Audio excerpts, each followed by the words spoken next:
उत्तर प्रदेश की योगी आदित्यनाथ सरकार हलाल सर्टिफिकेशन से जुड़े उत्पादों की बिक्री पर प्रतिबंध लगा सकती है। कुछ कंपनियों ने हलाल सर्टिफिकेशन के नाम पर धंधा चला रखा था।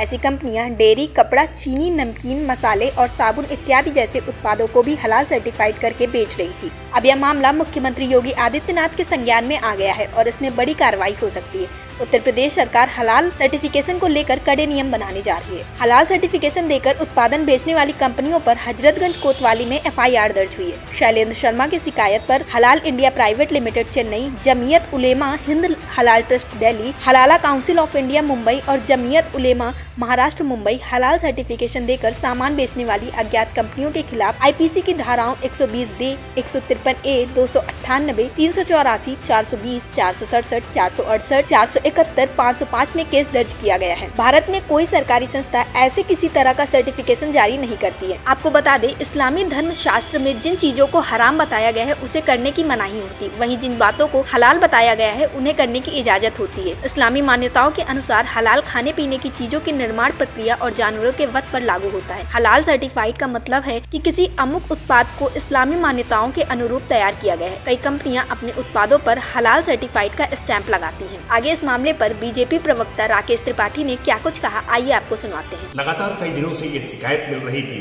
कि खाद्य पदार्थों पर, कपड़ों पर हलाल सर्टिफिकेट किया जा रहा है।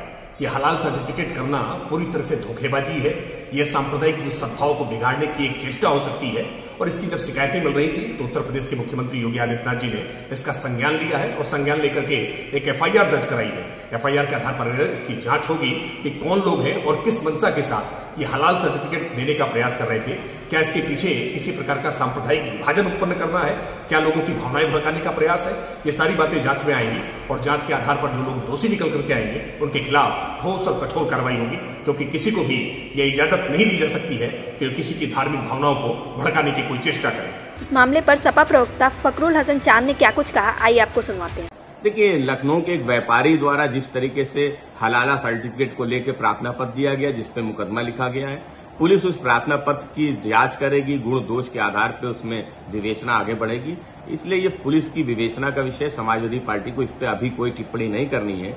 लेकिन भारतीय जनता पार्टी की सरकार की नाक के नीचे अगर इस तरीके के धंधे चल रहे हैं, मिलावटी सामान के धंधे चल रहे हैं, फर्जी सर्टिफिकेट के धंधे चल रहे हैं, तो ये उत्तर प्रदेश की सरकार पर बड़ा सवालिया निशान है।